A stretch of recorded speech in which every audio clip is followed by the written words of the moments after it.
आज आपण types of question शिकणार आहोत। क्वेश्चन्सचे वेगवेगळे टाइप्स असतात। त्याच्यामध्ये सगळ्यात पहिला टाइप म्हणजे WH टाइप क्वेश्चन। क्वेश्चन्स विचारायचे म्हटले की आपल्याला वेगवेगळ्या पद्धतीने विचारावे लागतील, कारण आपल्याला उत्तर जे एक्सपेक्टेड असणार आहे, कधी आपल्याला लॉंग आन्सर एक्सपेक्टेड असतं, कधी आपल्याला येस नो एक्सपेक्टेड असतं, नाही का? मग आपल्या आन्सर वरती डिपेंड राहूनच दोन प्रकार आहेत क्वेश्चन्सचे। एक म्हणजे WH टाइप क्वेश्चन आणि दुसरा म्हणजे वर्बल क्वेश्चन। जे आपल्याला प्रश्नांचे प्रकार जर विचारले, ग्रामरचं प्रिपरेशन करताय, टाइप्स ऑफ क्वेश्चन्स माहिती नाही आपल्याला, तर आपल्याला सगळ्यात आधी समजून घ्यावं लागेल की टाइप्स ऑफ क्वेश्चन्स कुठले आहेत। तर WH टाइप क्वेश्चन हा सगळ्यात पहिला, क्यू असं शॉर्ट मध्ये लिहिते मी, आणि दुसरा असतो verbal question. Verbal question, verbal क्वेश्चनलाच आपण येस नो टाइप क्वेश्चन असं सुद्धा म्हणू शकतो, बरं का?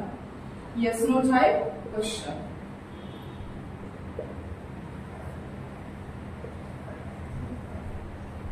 WH टाइप क्वेश्चन याच्या नावामध्येच लक्षात येईल की हे कुठल्या प्रकारचे क्वेश्चन्स आहेत। हे सगळे WH पासून चालू होणारे प्रश्न असतात। WH पासून चालू होणारे प्रश्न म्हणजे कसे?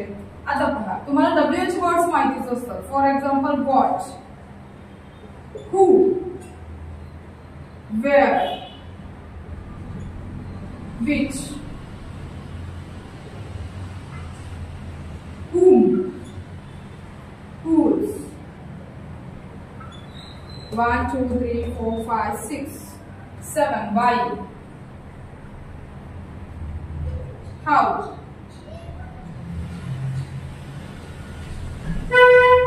when। हे जे WH टाइप क्वेश्चन्स आहेत, इकडे पहा बरं, सगळ्यांच्या सुरुवातीला काय आहे? WH। इकडे पण who, WH, where, which, whom, whose, why, इकडे पहा।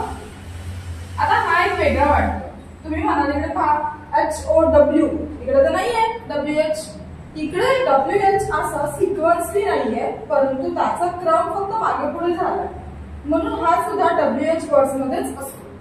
हाऊ हा सुद्धा WH वर्ड्स मधलाच एक प्रश्न विचारण्याचा एक काय म्हणतो आपण, जसं हू असं शब्द आहे तसा हाऊ हा पण असू शकतो। तर याच्यामध्ये काय असतं? WH type who, what, who, where, which, whom, whose, why, how, when हे काही टाइप्सचे क्वेश्चन्स आहेत। हे जे क्वेश्चन्स आहेत, आता पूर्ण हा क्वेश्चन नाही, हे शब्दच येतात, पण याच्यापासून क्वेश्चन बनवता येईल की कसं? व्हॉट इज युअर नेम झाला क्वेश्चन। आता आपल्याला स्वतःचं नाव सांगणं अपेक्षित आहे। हू आर यू, तू कोण आहेस? हूचा अर्थ कोण, वेअरचा अर्थ काय असतो? कोठे। आता याचे अर्थ तुम्हाला लिहून घेतले पाहिजे जर तुम्ही ग्रामरचा अभ्यास करताय, तर याच्यामध्ये मोठं कन्फ्युजन असतं बरं का। हू म्हणजे कोण, वेअर मीन्स काय असतं बघा, कोठे, विच मीन्स कोणता, कोणती, कोणते। माहिती नसेल तर याचा स्क्रीनशॉट घ्यायला विसरू नका। हू म्हणजे कोणाला, कारण बरेचदा काय होतं की नेमका WH वर्ड कुठला वापरायचा आहे हे लक्षात नाहीये, त्याच्या कॉन्टेक्स्ट नुसार वापरावा लागतो।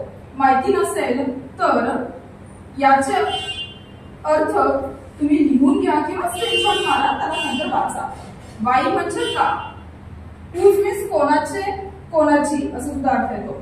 हाऊ म्हणजे कसा असतो, कसा। हाऊच्या पुढे जेव्हा मेनी लागतो तेव्हा किती।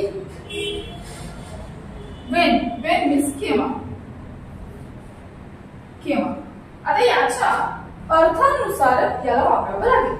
याच्यापासून तयार होणारे जे प्रश्न आहेत ते इन शॉर्ट आपण WH टाइप क्वेश्चन्स म्हणू शकतो। या प्रश्नाला एक उत्तर असतं, नाही का? वेअर आर यू गोइंग असा प्रश्न विचारला असता, आपल्याला सांगावं लागेल की आपण कुठे जातो, नाही का? तुम्हाला जर विचारलं वाय आर यू क्राईंग, का रडत आहेस, कारण सांगायला लागेल ना, म्हणजे याचा आन्सर सब्जेक्टिव्ह असतो, डिफरंट असू शकतो। On the other hand, the second type of question is verbal question. कुठला टाइप आहे हा? Verbal question. याचा अर्थ काय? वर्ब पासून चालू होणारे प्रश्न। सोपं आहे की नाही? जेव्हा एखादा शब्द दिला जातो इंग्लिशमध्ये तेव्हा त्याला ब्रेक करायचं, त्याचं मिनिंग काढायचं, त्याच्यानुसार त्याला लक्षात ठेवायचं. वर्बल क्वेश्चन हार्ड जात असेल त्याचं दुसरं पण नाव आहे yes no type question. Yes no का? या प्रश्नाचं उत्तर येस तरी असू शकतं किंवा नो तरी असू शकतं, म्हणून याला येस नो टाईप क्वेश्चन असं म्हणतात. तुम्ही जगाच्या पाठीवर कुठेही जा, जर तुम्हाला वर्बल क्वेश्चन विचारण्यात आलं तर तुमचं आन्सर या तो येस असणार आहे या तो नो असणार आहे. या दोन्हीच्या पलीकडे वर्बल क्वेश्चनचं आन्सर नसतंच. कसं काय? Are you mad? Answer yes असेल किंवा नो असेल. Are you ready? येस किंवा no. Is that your pen? Yes किंवा no. Is he your brother? Yes किंवा नो. करेक्ट आहे ना? याचा आन्सर नेहमी कसं असलं पाहिजे? या तो येस असलं पाहिजे किंवा नो असलं पाहिजे. मग वर्बल क्वेश्चन चालू कुठून होतात? कशापासून चालू होतात? ज्या अर्थी WH टाइप क्वेश्चन यांच्यापासून चालू होतात, या वर्ड्स पासून, त्या अर्थी वर्बल क्वेश्चन कोणापासून चालू होतात?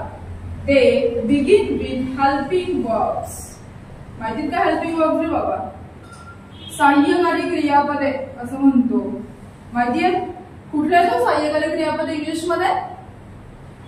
एम, इज, आर, वॉज, वर. याला वेअर म्हणायचं नाही, वर म्हणायचं.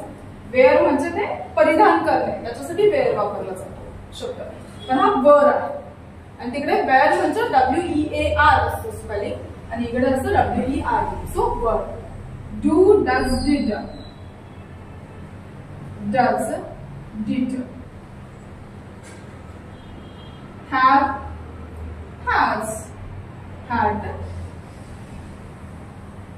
वॉज, वर. वॉज वर झालंय. एक मिनिट, काहीतरी दुसरंच राहिलंय.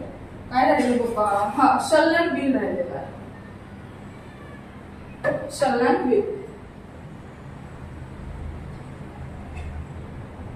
आपण याच्या पूर्वीच्या व्हिडिओमध्ये शिकलं असेल की शल आणि विल हे मॉडल ऑक्झिलरी सुद्धा आहेत आणि हेल्पिंग वर्ब सुद्धा आहेत. आता पहा, am, is, are, was, were, do, does, did, have, has, had, shall, will हे हेल्पिंग वर्ब्स आहेत. म्हणजे आता तुमचा प्रश्न कशापासून सुरुवात होईल? याच्यापासून. Am I ready? Is that your book? Are you coming late? Was it your pen? Were they ready for the same? Do you agree with me? Does he come on time every day? Do you notice it? Have you done it? Has he given us? Had you done it before time? Shall I go? Will you come? Look at it. याच्यापासूनचा प्रश्न बनवायचा आणि त्या सगळ्यांचं उत्तर तुमचं yes किंवा no असणार. तर हे टाइप्स ऑफ क्वेश्चन लक्षात आले का? टाइप्स ऑफ क्वेश्चन्स दोन टाइप्स आहेत. एक म्हणजे WH टाइप, दुसरा म्हणजे वर्बल टाइप. ओके. याच्यामध्ये आणखी एक असं मॉडेल ऑक्झिलरीज पासून पण तयार होणारे प्रश्न असतात. मॉडेल ऑक्झिलरीज आता समजा कॅन यू डू इट म्हणजे हे याच्यामध्ये येतात, वर्बल मध्येच येतात. म्हणजे आपल्याला हे माहिती असलं पाहिजे वर्बल क्वेश्चन्स हे हेल्पिंग वर्ब्स न चालू होतात आणि दुसरं म्हणजे मॉडेल ऑक्झिलरीने सुद्धा चालू होतात. मॉडेल ऑक्झिलरी म्हणजे कशाने चालू होतात बाबा रे? याच्याने चालू होतात. कॅन, कुड, शल, शुड, विल, वुड.